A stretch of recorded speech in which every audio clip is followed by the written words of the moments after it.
다 찾으신 것 같은데요. 빌립보서 1장 12절부터 21절까지 제가 봉독해 드리도록 하겠습니다. 형제들아, 내가 당한 일이 도리어 복음 전파의 진전이 된 줄을 너희가 알기를 원하노라. 이러므로 나의 매임이 그리스도 안에서 모든 시위대 안과 그 밖의 모든 사람에게 나타났으니 형제 중 다수가 나의 매임으로 말미암아 주 안에서 신뢰함으로 겁없이 하나님의 말씀을 더욱 담대히 전하게 되었느니라. 어떤 이들은 투기와 분쟁으로, 어떤 이들은 착한 뜻으로 그리스도를 전파하나니 이들은 내가 복음을 변증하기 위하여 세우심을 받은 줄 알고 사랑으로 하나 그들은 나의 매임에 괴로움을 더하게 할 줄로 생각하여 순수하지 못하게 다툼으로 그리스도를 전파하느니라. 그러면 무엇이냐? 거칠애로 하나 참으로 하나 무슨 방도로 하든지 전파되는 것은 그리스도니 이로써 나는 기뻐하고 또한 기뻐하리라. 이것이 너희의 간구와 예수 그리스도의 성령의 도우심으로 나를 구원에 이르게 할 줄 아는 고로 나의 간절한 기대와 소망을 따라 아무 일에든지 부끄러워하지 아니하고 지금도 전과 같이 온전히 담대하여 살든지 죽든지 내 몸에서 그리스도가 존귀하게 되게 하려 하나니 이는 내게 사는 것이 그리스도니 죽는 것도 유익함이라. 아멘. 저희는 빌립보서를 세 번째 시간으로 계속 이어가고 있습니다. 빌립보서 앞전의 내용들이 생각나시는지 모르겠지만 지금 빌립보 교인들과 바울은 굉장히 친밀한 사랑에 빚진 자로서 서로 어려울 때 도와준, 그리고 복음에 함께 참여한 자로 서 있단 말이죠. 굉장히 하나님 안에서 함께 지어져 가는 걸 실감하는, 그리고 어려울 때 옆에 있어준, 나의 복음의 변명함과 증명함에 있어서 마음을 함께 써준 관계란 말입니다. 그러니까 그들 안에 착한 일을 시작하신 이 하나님께서 그리스도 예수의 날까지 그 모든 것을 이루실 줄을 확신하게 되는 관계로서 복음에 함께 참여한 자가 되는 거죠. 그리고 그들을 위해서 기도하기를 사랑이 풍성해지기를 기도합니다. 그리고 의의 열매가 가득하여져서 하나님께 영광이 되는 것을 간절히 바라고 있습니다. 우리가 이것을 통하여서 저번에 바울의 기도에 따라서 잠시나마 기도를 했습니다. 우리 교회 안에서도 사랑이 풍성해지기를, 그냥 사랑이 아니라 그 안에 하나님에 대한 지식과 분별이 있는 것으로, 총명이 있는 것으로, 지혜가 있는 것으로 사랑이 풍성해지기를 간절히 바랬고, 우리가 흠없이 보존되어서 그리스도의 날까지 이르러서 우리의 정결함을 잘 유지하고 거룩한 생활을 이어갈 수 있도록 그렇게 서로 바랬단 말이죠. 그리고 우리에게 의의 열매가 맺어져서 하나님께 영광이 되는 교회가 되었으면 좋겠다고 함께 짤막하게나마 기도했습니다. 이것이 기도는 훈련이기에 우리가 평소에 하는 기도대로 하지 않고 성경의 언어를 따라서 기도하는 건 중요하다고 얘기했습니다. 그래서 응답하는 기도라는 책을 소개했었고, 성경의 언어에 따라서 기도를 해보는 것이 우리 가운데 훈련이 필요하고, 이 내용이 지금은 와닿지 않을 수 있다 할지라도 와닿아야 하는 말씀이기에 계속해서 읊조리고 배워 나아가며 이 언어를 익히고 우리의 진심이 쏟아지게 될 때 사명의 교회에 정말 사랑이 풍성해지기를, 사명의 교회 모든 성도님들에게 정말로 의의 열매가 가득해지기를 간절히 바라는 기도가 되겠죠. 우리가 그러한 기도를 할 줄 아는 사명의 교회 모든 성도님들이 되기를 간절히 축복합니다. 네, 감사합니다. 그럼 오늘은 12절부터 이어지는 말씀인데요, 12절 말씀 한 구절 제가 다시 한번 읽어드리죠. 형제들아, 내가 당한 일이 도리어 복음 전파의 진전이 된 줄을 너희가 알기를 원하노라. 이 한 구절만으로도 우리가 헤아려 볼 삶들이 굉장히 많습니다. 우리의 삶을 한번 돌이켜 볼까요? 우리의 삶이 사실 그렇게 깨어있는 삶은 아니지 않습니까? 우리의 일주일의 삶을 돌이켜보고 우리 한 달의 삶을 헤아려보고 오늘만 해도 우리가 어떻게 삶을 살았는지를 다시 한번 돌아본다면 내가 정말로 하나님의 나라를 위해서 쓸만한 인생이었는가를 다시 한번 돌아보지 않을 수 없단 말이죠. 근데 그렇게 돌아보게 된다면 우리가 별것 아닌 삶, 살 때가 많단 말입니다. 우리가 누군가처럼 담대하게 복음을 전하는 것도 아니고, 그렇다고 선한 능력으로 이웃에게 선한 영향력을 제공하는 것도 아니고, 아침에 눈을 뜨서 저녁에 눈을 감기까지 늘 비슷한 일상, 비슷한 만남들, 비슷한 일을 하면서 지낸단 말이죠. 그래서 우리를 서로 돌이켜 본다면 내가 도대체 하나님의 은혜를 받은 것은 알겠는데 하나님의 일의 진전, 하나님 나라에 대한 건설, 하나님께 영광이 되는 삶을 살았는가를 생각하게 된다면 저는 그렇게 살고 있습니다 라고 말하기가 어려운 삶이라는 것을 깨닫게 되죠.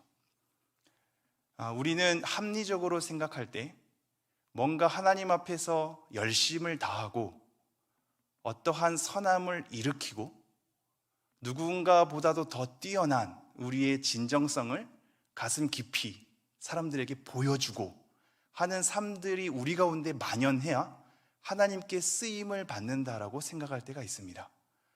그래서 우리는 이렇게 기도를 하게 되죠. 하나님 잘되게 해주십시오. 제가 잘됨을 통하여서 하나님께 영광이 되기를 원하나이다. 내 주위 사람들에게 덕을 끼치려면 제가 잘돼야 되지 않습니까? 그렇다면 제가 번성함을 통해서 그리고 형통함을 통해서 남들로 하여금 그 형통의 이유가 무엇입니까? 라고 묻게 하여 주시고, 그럴 때 내가 믿는 예수 그리스도 때문입니다 라고 증언하게 하여 주셔서 결국 예수님 믿으면 복받는 인생이 될 것에 대해서 간증하게 해 주십시오 라는 것이 우리의 신앙의 내용으로 많이 자리 잡는단 말이죠. 그것이 틀리지는 않습니다. 우리는 잘 될 수 있고 못 될 수도 있기에 잘 될 때 당연히 하나님께 영광 돌려야 하며 그것은 하나의 간증의 형태가 될 수 있겠습니다. 그런데 너무 그쪽으로 가게 되다 보면 아까도 얘기했듯이 우리의 평범한 일상, 그렇게 뛰어나지 않은 삶, 그렇게 순종하지 않은 삶, 뭔가 멋지게 하나님 앞에 우리의 열정을 쏟아내지 않은 삶은 하나님 앞에 사용되지 않는 것만 같고 하나님 나라랑 아무 상관이 없는 것만 같고 훌륭한 신앙인으로서 살아가는 것을 전혀 생각하지 않는 삶으로 펼쳐진단 말이죠. 오늘 본문은 그것에 대한 답이 될 수 있습니다. 바울의 잘됨을 통해서 복음이 진전되는 것이 아니라 바울이 잘 안 되는 삶을 통해서도 복음을 진전시키는 하나님의 신비를 우리에게 소개하고 있습니다. 제가 다시 한번 12절 읽어볼까요? 형제들아, 내가 당한 일이 도리어 복음 전파의 진전이 된 줄을 너희가 알기를 원하노라. 지금 알기를 원한다는 말이 초두에 써 있습니다. 정말 알기를 원한다는 거죠. 자칫 이것을 알아차리지 못하면 하나님께서 허락하신 복음의 풍성함을 놓칠 수 있기 때문입니다.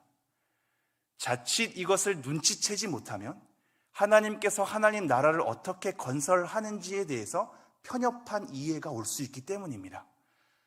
항상 승리하고 항상 사람들이 보란듯이 부러움으로 높은 자리에 차지하는 것으로 복음의 형태가 진전되는 것이 아니었음을 우리는 구약부터 사실 발견할 수 있습니다. 성경 인물들은 대다수 고난을 짊어지고 가죠. 우리는 그들이 하나님의 택한 사람이기에 선지자요, 특별한 하나님의 성숙한 성경 인물들이기에 그들이 지니고 있는 고난은 당연히 감수하는 것으로 생각한다만 사실상 그들 모두는 그냥 평범한 하나님의 자녀였고 하나님께서 사용한 사람들입니다.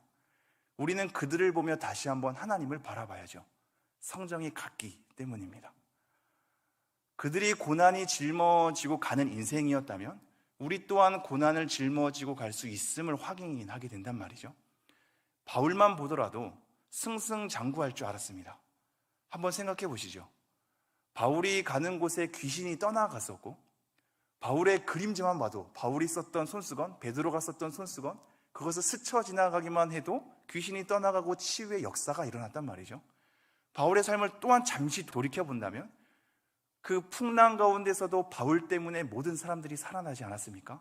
그렇게 해서 겨우 살아남은 인생이 불을 쬐러 가까이 다가갔는데 장작더미에서 올라온 뱀의 독에 물려가지고 거의 죽기까지 이르는 상황이 된단 말이죠. 그런데도 아무렇지도 않은 유두고가 죽었을 때 기도하니 낫게 되는 상황, 그러한 수많은 기적을 담당하고 어떤 곳에 가든지 간에 교회가 건설되고 수많은 복음 전파를 잘 감당했던 이 사람이 초라하게 매여 있단 말이죠. 지금 내가 당한 일을 보라 라고 얘기합니다. 초라하게 매여 있는 겁니다. 어떠한 능력으로도 자기의 손을 차고 있는 사슬을 풀 수 없는 거죠. 우리가 합리적으로 생각할 때에는 바울이 풀려야 저렇게 위기 가운데 다시 한번 위기를 뚫고 나와서 승승장구하는 모습을 보여야 교회가 더욱더 건설되고 하나님 나라가 더욱더 위대해지며 사람들이 보고 그 복음에 대해서 더욱더 매료될 수 있을 것이라고 생각하죠. 교회로 생각해도 그렇죠. 교회의 번성, 교회의 시설의 화려함, 교회의 체계, 우리가 이런 것이 잘 잡히면 사람들에게 매료되지 않습니까? 그래서 어느 순간 그것을 기대할 때가 많단 말이죠. 하지만 바울은 지금 매여 있습니다. 아무런 능력도 없으며 헤쳐나올 수도 없고 사람들을 자유롭게 만날 수도 없으며 그저 몇 명 방문하는 정도로 다시 한번 하나님의 말씀을 나눌 뿐입니다. 이러한 가운데 오해가 생겼단 말이죠. 흔들렸단 말입니다. 우리가 존경하는 바울이 어떻게 저럴 수 있는가? 하나님은 왜 바울로 하여금 저렇게 초라한 인생으로 가둬두게 하는가? 바울이 승승장구해서 복음을 잘 전달했으면 좋겠는데 왜 저렇게 아무런 능력 없이 매여 있는가에 대한 것으로 사람들이 흔들렸던 겁니다. 그러니까 바울이 얘기하고 있죠. 너네들이 알기를 원하노라. 여러분, 이것을 진심으로 알아야 합니다. 우리가 복음에 대한 풍성함을 맛보려면 하나님께서 어떻게 일하시는지에 대한 하나님의 넓음과 깊으심을 헤아리려면 이러한 장면을 자꾸 눈여겨두셔야 합니다. 하나님의 복음의 신비는 얼마나 위대롭냐면 바울이 당한 일, 초라한 그의 인생, 매임을 통하여서도 복음의 진전을 나올 수 있다라는 얘기죠. 12절이 그거를 얘기하고 있습니다. 형제들아, 내가 당한 일이 도리어 복음 전파의 진전이 된 줄을 너희가 알기를 원하노라. 복음 전파의 진전이 되었답니다. 이 진전은 선원들이 배를 타고 물길을 가르는 것을 얘기하거든요. 그리고 군인들이 행진을 하게 될 때 수많은 산에 수풀이 우거지는 것을 하나씩 처단해서 길을 만드는 겁니다. 바울이 매였음에도 불구하고 복음 전파에 대한 진전이 있었답니다. 아무런 것도 하지 않은 듯한 매임 속에 있음에도 불구하고 복음 전파가 진전됐다는 것은 신비롭죠. 다시 한번 우리 삶을 돌이켜볼까요? 우리의 삶을 돌이켜볼 때 우리는 아무것도 잘한 것이 없는 것만 같습니다. 오늘 하루 순종한 것이 무엇이 있었는가? 하나님 나라를 위해서 내가 한 것이 뭐가 있는가? 하나님께 기뻐하시는 삶을 내가 일궈낸 것이 뭐가 있는가에 대해서 우리의 삶을 돌이켜보면 초라해질 수밖에 없단 말이죠. 그런데 복음의 신비가 우리의 생각보다 깊습니다. 우리는 아무것도 안 한 것 같은데 우리의 작은 인생을 통하여서도 복음의 진전을 이루어낼 수 있다는 것을 오늘 말씀을 통해서 확인하게 됩니다. 우린 뭘 한 게 없습니다. 복음 전파한 것도 없고 다른 사람에게 선한 능력을 제시한 것도 없습니다. 그래서 우리는 아무것도 아닌 것 같아서 우리의 신앙의 회의감만 들 뿐 자랑할 만한 것도 없고 우리의 능력을 나타낸 것도 없어서 우리의 신앙은 오히려 쪼그러드는 것만 같고 우리의 찬양과 기도는 형식적으로 흘러가는 것만 같은 무의미함 속에서 우리가 예배할 때가 많단 말이죠.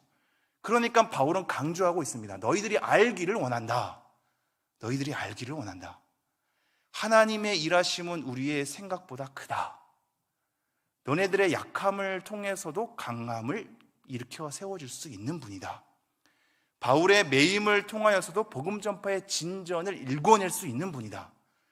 초라한 우리 그리스도인들의 단초란 인생이라 할지라도 우리는 정말로 행한 것이 없는데 하나님의 일하심은 보다 깊기에 우리의 초라한 인생을 하나씩 사용하셔더라도 하나님의 나라의 진전을 이루어낼 수 있는 분이다 라는 것을 우리에게 가르쳐주고 있죠. 이 커다란 하나님 나라의 맥락 속에 우리 인생이 놓여 있습니다. 하나님의 뜻대로 부르심을 입은 자들은 합력하여 선을 이룬단 말입니다. 우리가 선을 일구는 것이 아니죠. 우리 안에 계신 성령님께서 하나님의 뜻하심 가운데 예수 그리스도로 하여금 그 일들을 일구어내십니다. 우린 정말 잘한 것이 없는데 하나님께서 일구어내시죠. 하나하나의 각각의 인생을 들어 사용하셔서 하나님 전체의 퍼즐을 맞추고 계신단 말입니다. 이게 복음의 신비입니다. 우리는 여기서 위로를 얻고 그러기에 하나님 앞에 더 순종해야 될 책임을 우리가 안게 되는 거죠. 디모데후서 2장 9절 말씀 한번 가볼까요? 디모데후서 2장 9절입니다. 혹시 찾으신 분들은 함께 읽어보도록 하겠습니다. 디모데후서 2장 9절 시작. 복음으로 말미암아 내가 죄인과 같이 매이는 데까지 고난을 받았으나 하나님의 말씀은 매이지 아니하니라. 하나님의 말씀은 매이지 않는답니다. 하나님의 말씀은 속박되지 않는답니다. 우리의 초라함으로 하나님의 말씀이 매이거나 속박되지 않습니다. 우리가 아무것도 아닌 삶, 형편없는 삶이라 할지라도 우리 인생 때문에 하나님의 위대함은 속박되지 않습니다. 제가 늘 강조하죠. 우리의 망함은 하나님의 망함이 아니라고요. 교회의 망함은 하나님의 망함이 아닙니다. 이 나라의 망함은 하나님 나라의 망함이 아닙니다. 우리보다도 깊으시고 교회보다도 넓으시고 이 나라보다도 위대하신 하나님은 우리의 연약함 때문에 같이 연약해지지 않습니다. 오히려 우리 연약함 가운데 더 큰 위대하심을 드러낼 수 있는 분이란 말입니다. 그것 때문에 우리가 다시 한번 일어나는 거죠. 그것 때문에 내가 아무렇게나 살아도 상관없다가 아니라 그것 때문에 더 일어나게 됩니다. 하나님의 위대하심 때문에 내 인생의 초라함에도 불구하고 복음의 진전을 가져다 주시는 분이기 때문에 우리 안에 착한 일을 시작하신 이가 그리스도 예수의 날까지 그것을 이루실 줄을 내가 확신하기 때문에 하나님의 열심을 보러 나니 내가 게으를 수가 없는 거죠. 하나님께서 일하시니 나도 일한다로 갈 수밖에 없는 겁니다. 말씀은 매이지 않습니다. 하나님의 말씀은 우리의 교회의 연약함으로 메어지지 않습니다. 하나님의 말씀은 그리스도인 모든 성도의 연약함으로 메어지지 않습니다. 속박되지 않습니다. 하나님의 말씀은 우리의 연약함을 넘어서 복음의 진전을 이루어낸단 말입니다. 다시 한번 본문으로 돌아와서 13절 말씀 제가 읽어드리죠. 이러므로 나의 매임이 그리스도 안에서 모든 시위대 안과 그 밖의 모든 사람에게 나타났으니, 바울의 매임이 누구에게 어떻게 나타났냐면요, 모든 시위대 안과 밖의 모든 사람입니다. 이 시위대가 무엇인지는 크게 상관하지 않아도 됩니다. 어떤 병사인지, 황제에 대한 특수 병사인지, 아니면 어떤 법정관에 대한 보호하는 사람들인지 그건 상관하지 않습니다. 어쨌든 바울을 심판하려 드는 안에서 바울에 대한 심판의 결과를 기다리고 있는 그들과 밖에서 바울이 어떠하는지를 지켜보는 모든 사람에게 뭐가 나타났냐면요, 바울의 매임이 나타났는데, 그 매임이 어떠한 것을 통해서 나타났냐면요, 그리스도 안에서입니다. 이 표현을 한번 주의해 주실까요? 그리스도 안에서 나타났답니다. 그냥 나타난 것이 아니라 그리스도 안에서 나타났답니다. 이것이 우리 인생에서 복음의 신비 안에 기댈 수 있는 유일한 단서입니다. 우리는 누구죠? 그리스도 안에서 새로운 피조물이 된 자 아닙니까? 우리는 어느덧 복음에 대한 위대함, 복음 속에서 하나님께서 일하심, 완성하심, 신실하심, 가장 중요한 복음에서 하나님 편에서 생각할 것들을 많이 놓치고 복음을 갖게 된 나의 상태에 주목을 많이 한단 말이죠. 내가 성숙한가? 믿음으로서 잘 반응하고 있는가? 내가 성실하게 하나님의 일을 감당하는가? 내가 교회 봉사를 열심히 하는가에 대한 나의 행위로 초점을 맞춰 놓을 때가 많습니다. 나의 성숙함, 내가 하나님 앞에 열심을 행하는 것, 이런 것으로 초점을 맞출 때가 많단 말이죠. 하지만 지금 이 본문을 보면 그리스도 안에서라는 건, 새로운 피조물이라는 건, 우리가 열심히 행한 것뿐만 아니라 열심히 하지 않은 상태도 그리스도 안에다 담겨져 있습니다. 우리가 하나님 앞에서 새로운 피조물로 하나님의 자녀가 되었다는 것은 그리스도 안에 있기 때문입니다. 그러므로 우리가 살아가는 모든 인생은요, 사실 그리스도 안에서 펼쳐지는 인생입니다. 그리스도 안에서 펼쳐진다는 것은 우리의 초라한 인생도 그리스도 안에 있기 때문에 하나님께서 그것 하나하나를 사용해 주신다는 거죠. 우리는 우리가 어떠한 영향력을 펼치는지 생각보다 잘 알지 못합니다. 제가 기회가 있으면 계속해서 얘기하는 부분인데요, A와 B라는 사람이 연애를 했다고 치죠. 두 사람이, 이제 A라는 사람이 야구를 좋아한 겁니다. 그러면 연애를 할 때 어디를 가겠죠? 야구장에 가겠죠. 그들이 연애를 할 때는 야구장에 많이 방문할 겁니다. 그런데 둘이 헤어졌다고 칩시다. 이 B라는 사람이 나중에 C라는 사람을 만났습니다. B라는 사람이 C라는 사람을 만나고 나서 나중에 어디를 한번 가볼까요? 야구장에 한번 가볼 겁니다. 그렇다면 A라는 사람과 C라는 사람은 전혀 만나지도 않았음에도 불구하고 영향력을 제공하고 있는 겁니다. 이해가 되시죠? 우리의 악함도 생각보다 영향력이 팽배하고 우리의 선함도 생각보다 영향력이 있습니다. 우리의 삶에 확인이 되지 않아서 우리는 쉽게 좌절하기도 하죠.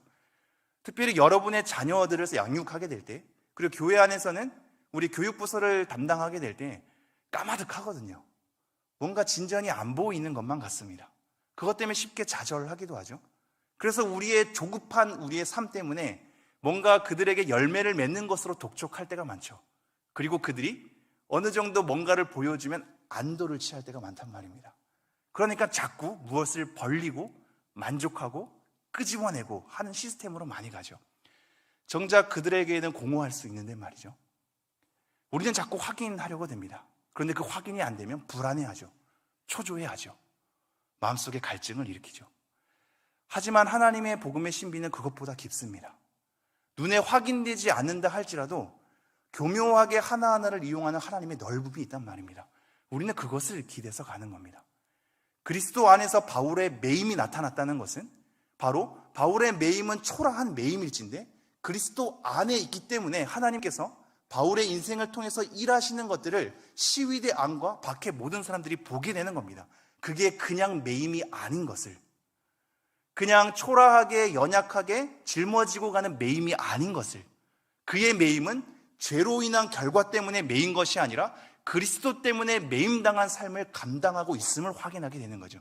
그것을 다 눈으로 나타남을 보게 되는 겁니다. 14절, 그 결과가 이렇게 되는 거죠. 형제 중 다수가 나의 매임으로 말미암아 주 안에서 신뢰함으로 겁없이 하나님의 말씀을 더욱 담대히 전하게 되었느니라. 이 일을 많이 목격하고 듣게 된 형제의 다수들, 특별히 이 형제들의 다수는 로마에 있는 그리스도인일 경우일 겁니다.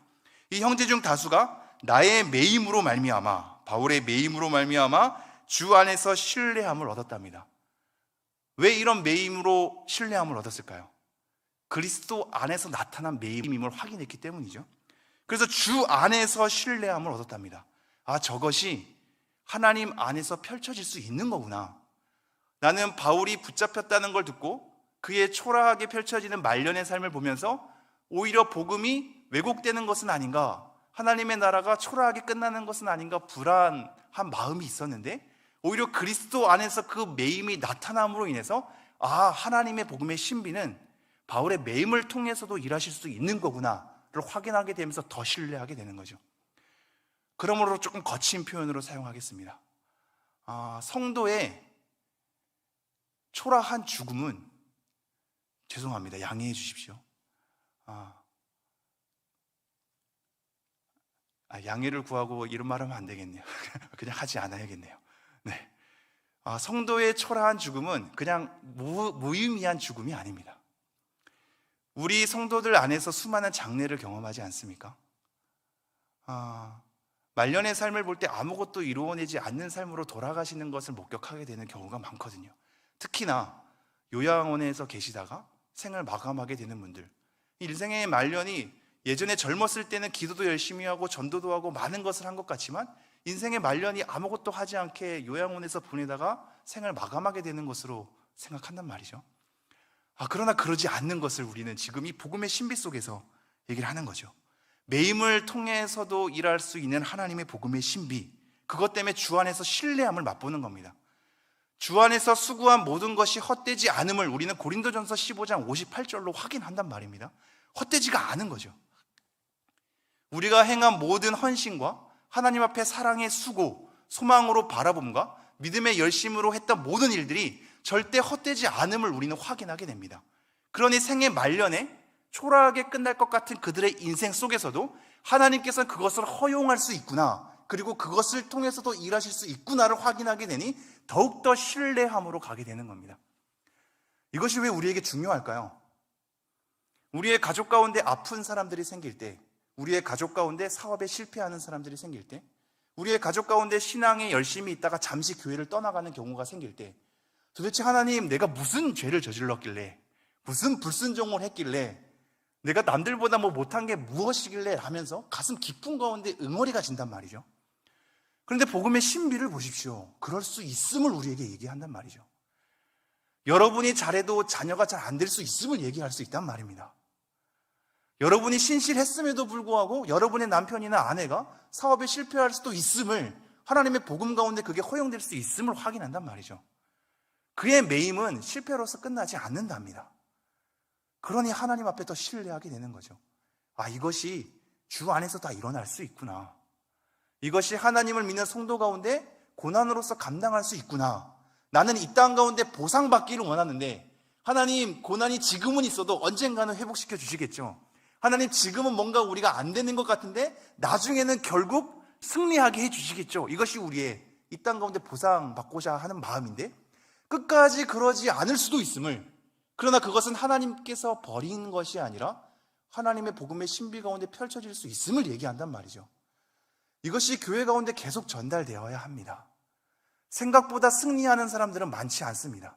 목회자만 봐도 그렇습니다. 상위 5% 말고는 다 별것 아닌 목회자인 경우가 많단 말이죠. 그렇게 능력이 많고 설교 잘하고 뛰어난 은사를 지닌 목사님들이 얼마나 있습니까? 그렇지 않단 말이죠. 근데 그것에 대한 패배감과 굴욕감에 사로잡히면 하나님의 일하심에 대해서 전혀 이해하지 못하게 되는 겁니다. 성도님들의 삶도 마찬가지입니다. 이것이 하나님 안에서 허용된다라는 것을 이해하지 못하면 우리의 고난이 어떠한 우리의 눌림과 우리의 어떤 죄에 대한 결과, 우리의 하나님 앞에 잘 서지 못하는 것에 대한 심판으로만 생각한다면 우리는 하나님에 대한 복음의 진전을 눈으로 알기가 어렵습니다. 바울은 이것을 알기를 원한다고 계속 얘기하고 있기 때문이죠.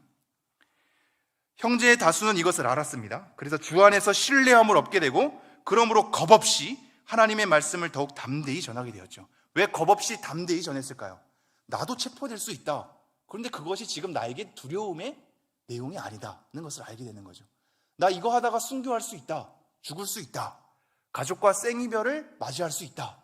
그럼에도 불구하고 주 안에서 이러한 수고가 헛되지 않으며 하나님께서는 이것을 복음의 신비 가운데 우리를 사용할 수 있다는 것을 알게 되니 주 안에서 확신을 얻게 되고 거침없이 담대히 하나님 말씀을 전하는 삶으로 나아가게 되었던 겁니다.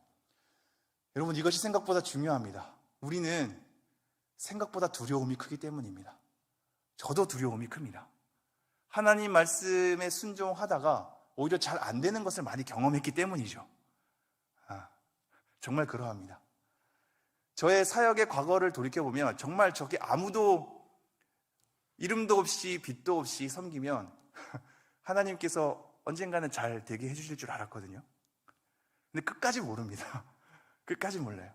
오른손이 하는 일을 왼손이 모르게 하나라고 할 때 우리는 가슴 깊은 곳에 그래도 누군가는 알아주겠지라는 마음이 있거든요. 그래야지 다음에 또 오른손이 하는 일 왼손이 모르게 하라를 할 수 있는 거죠. 근데 정말로 모든 성도님들, 모든 사람들이 다 몰라주면 다음에 동력이 안 생깁니다.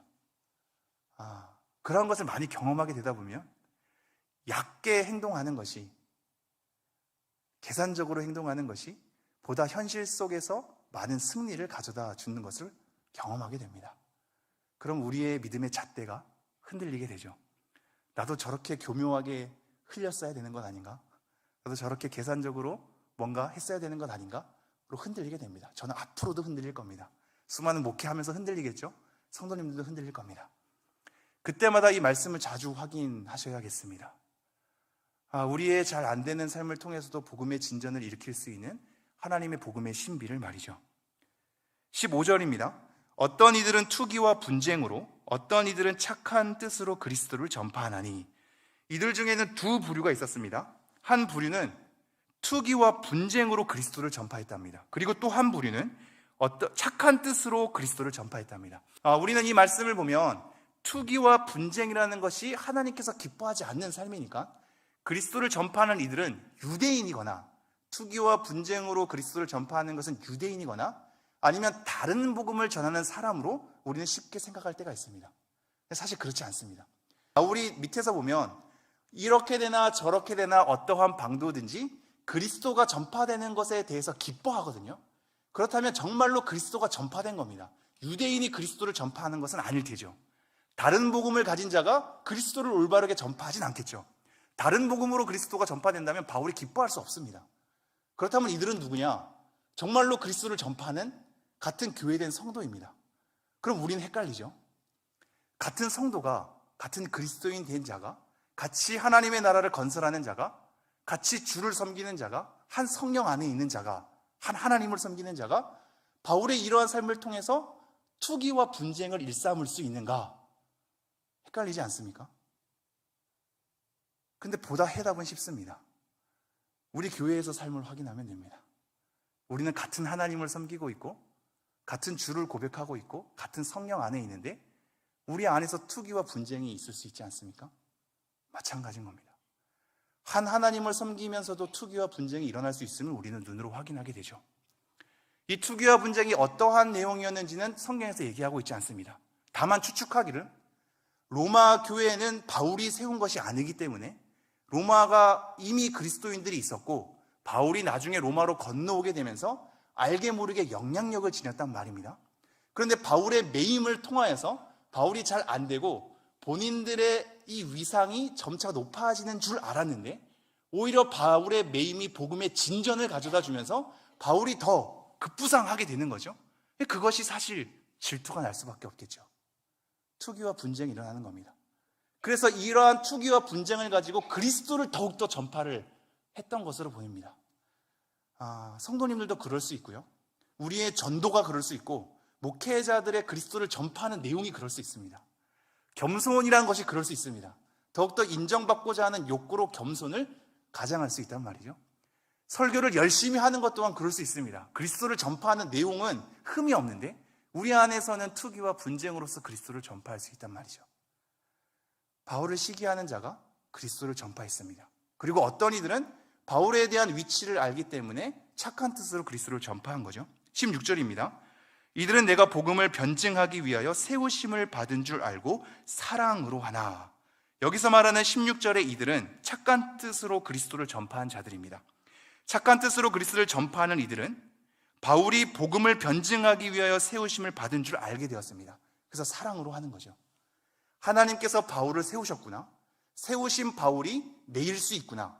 매임에도 불구하고 복음의 진전을 가져올 수 있구나. 하나님 안에서 수고한 모든 잘됨과 안됨에 대한 인생은 복음의 신비 가운데 다 담아질 수 있구나. 그러므로 더욱더 사랑으로 하게 되며 쉼없이 담대함으로 말씀을 전하게 되는 거죠. 그러나 17절, 투기와 분쟁으로 하는 이들에 대한 묘사입니다. 17절, 그들은 나의 매임에 괴로움을 더하게 할 줄로 생각하여 순수하지 못하게 다툼으로 그리스도를 전파하느니라. 바울에게 오히려 괴로움을 주고 싶은 거죠. 그의 안됨이 우리에게 위치를 가져다 줄 수 있기 때문입니다. 제가 어제 새벽에도 말씀을 드렸는데요. 연합은 생각보다 쉽지 않습니다. 우리가 쉽게 생각하기로는 그냥 연합하면 되지. 왜 교회가 서로 경쟁하고 왜 성도들끼리 서로 경쟁할까 이렇게 생각하죠. 근데 이게 항상 역사 속에서 늘 등장합니다. 연합이나 어떤 프로그램이나 어떤 것을 리드하게 될 때 그것을 이렇게 하자라고 제안하는 사람이 누구냐에 따라서 연합이 갈려집니다. 좀 더 쉽게는 이렇게 얘기하는 거죠. 만약에 신 목사님과 제가 연합을 이룬다고 하죠. 제가 신 목사님한테 신 목사님 우리 연합합시다 라고 하면 연합이 잘 될 것만 같죠. 그러나 우리의 이 못된 심정은 내가 연합하자고 먼저 제시했어야 하는데 가 우리 심성에 깔려 있습니다. 내가 연합하자 그러면 연합이 되는 거고 내가 참여자로 있으면 하기 싫은 거죠. 교회가 연합 안 되는 이유 중에 하나가 그게 굉장히 큽니다. 누가 먼저 제안하느냐에 따라 저 사람이 제안하고 내가 참여자로 하면 하기 싫은 거죠. 본인이 제안하면 괜찮습니다. 본인이 제안한 거니까. 이게 교묘하게 우리 가운데 깔려 있단 말이죠. 그래서 괴로움에 더하게 할 줄로 생각하여 순수하지 못하게 다툼으로 그리스도를 전파한다고 얘기합니다.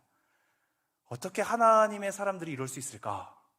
아까도 말씀드렸다시피 우리가 그러하고 있기에 초대교회 로마 교회 성도들도 그럴 수 있음을 빗대어서 알게 되는 거죠. 자, 그렇다면 바울은 어떠한 결과로 얘기하고 있는가? 18절, 그러면 무엇이냐? 거칠애로 하나 참으로 하나 무슨 방도로 하든지 전파되는 것은 그리스도니 이로써 나는 기뻐하고 또한 기뻐하리라. 여기서 말하는 거칠에는 외모입니다. 겉으로 그렇게 하고 속으로는 다른 거죠. 겉으로는 그럴싸하나 속은 아닌 듯하게, 안에는 질투와 시기와 투기와 분쟁으로 하나, 참으로 정말로 사랑으로 하나, 무슨 방도로 하든지 전파되는 것은 그리스도이기 때문에 기뻐한다고 얘기합니다.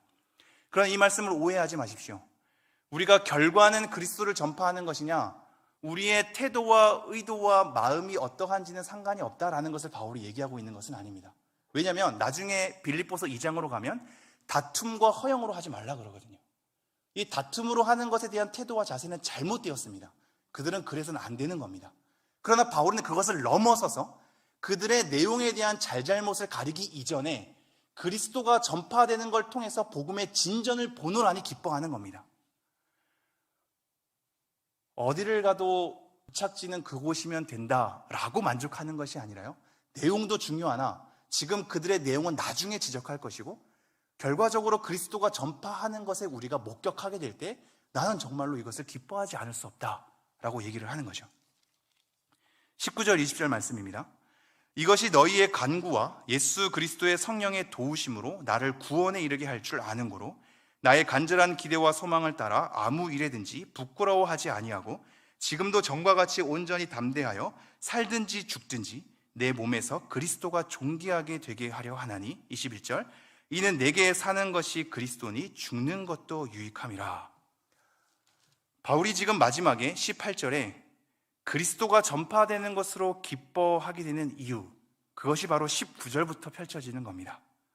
이러한 모든 삶을 통해서 복음의 신비를 맛본 하나님의 일하심이 나를 구원에 이루게 할 줄을 아는 고로. 20절 나의 간절한 기대와 소망을 따라 아무 일에든지 부끄러워하지 아니하고 지금도 전과 같이 온전히 담대하여 살든지 죽든지 내 몸에서 그리스도가 존귀하게 되게 하려 하나니.